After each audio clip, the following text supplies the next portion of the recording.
Real quick, the less you know about the movie, the better. It's very entertaining, refreshing, and really well acted. If you're at all interested, pause this video, save it to your watch later playlist, and go watch Companion. Hey yo, what's good? Welcome to The Gist. With me, Jared. Companion is a fresh take on the sci-fi concept of sentient personal robots going awry. Sophie Turner and Jack Quaid headline this horror sci-fi thriller. Iris is the personalized robot companion for Josh. She gains a higher level of sentience, and their weekend getaway begins to take a turn for the worst. I was very impressed with Sophie's performance. When I first saw the trailer, I wasn't sure what they were going for with her character. As much as I tried to stay spoiler-free coming into this movie, I had an inkling she was some kind of sentient cyborg or serial killer.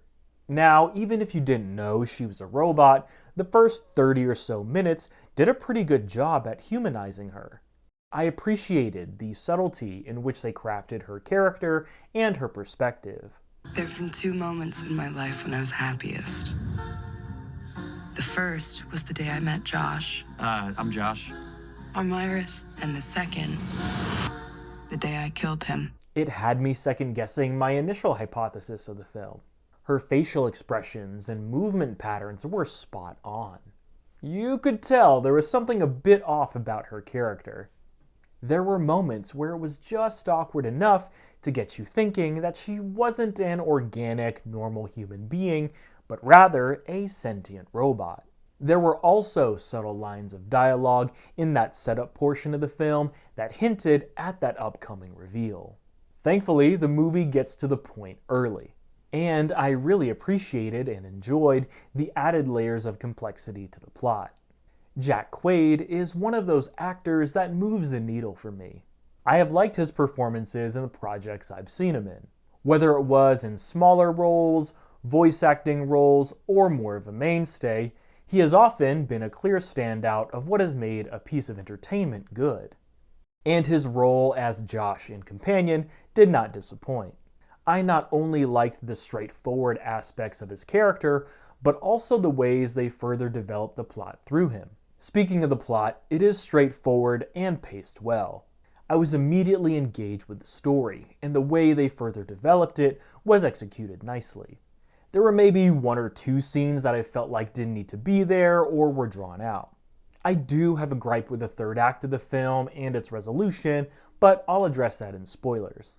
I also found the story very believable. I really enjoyed how the movie touched on very pressing topics of the day and age we live in. Companion did a great job at conveying a sobering and very possible reality of what AI, robotics, automation, technology, and even what dating may look like in the not-so-distant future. Who am I kidding? The dating scene isn't great right now. I might as well go on and get me a companion bot. They ask you how you are, and you just have to say that you're fine when you're not really fine. My favorite part about the movie was how it prompted me to think about what it means to be human, as it relates to the sentience of a robot. Is it a matter of coding and programming? Whether that be something overt and simplified as zeros and ones, or something more subtle and complex as social and psychological conditioning of human behavior. Does one actually have to experience and do something in order to understand it? Or can it be just as authentic and true by means of algorithms and prompting? The deeper themes and ideas of this movie really scratch me right where I itch. And although it paints a more grim picture than the one I hold of sentient AI and robots, I really liked how these concepts were brought up and worked through in the film. Now, this is the part where I'll share some thoughts about the film in spoilery detail, so you've been warned. Wow, Josh. I really liked how they made Jack Quaid the bad guy of the film.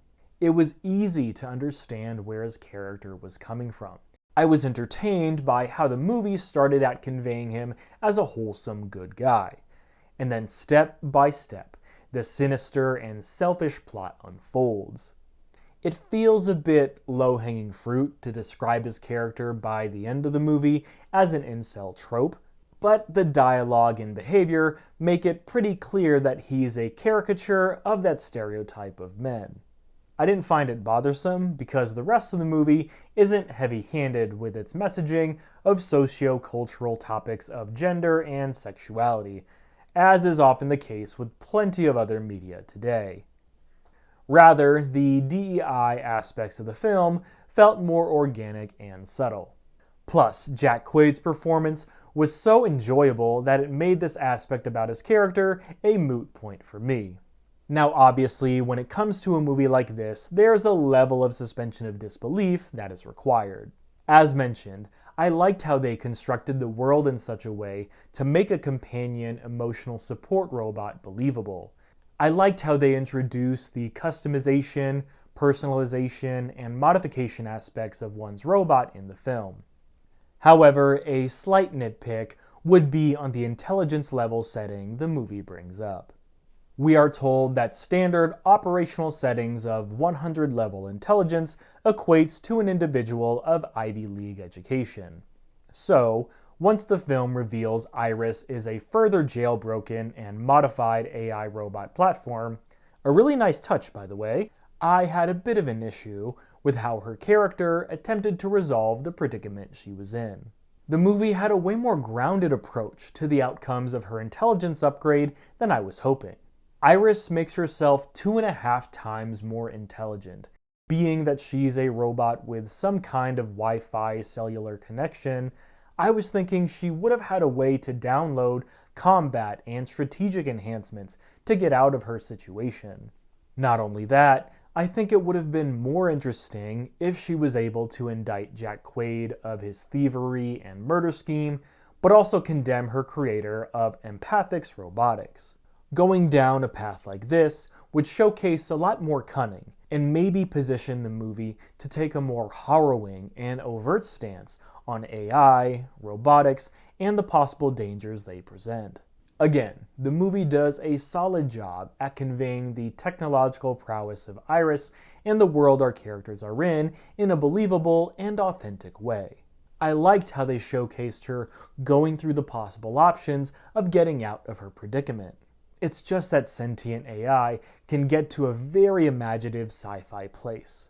And that leads me to my biggest issue in the film, and that's in the final portion of the third act.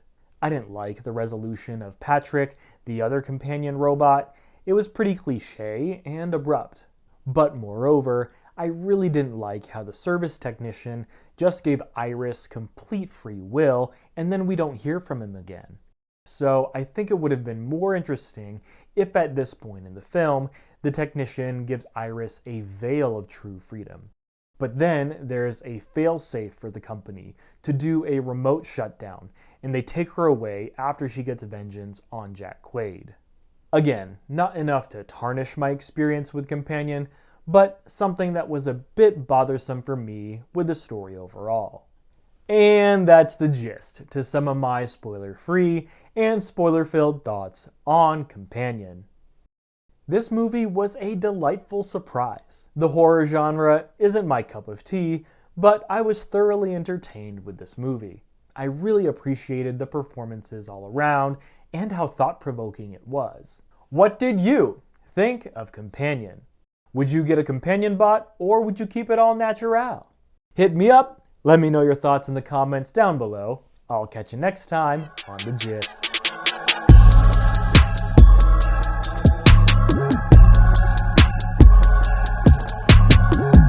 Yep, we need that.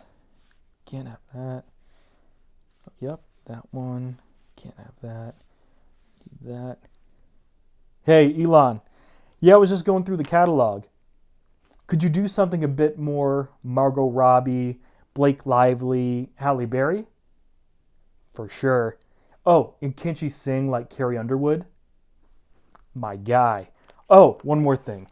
She's got to have voluptuous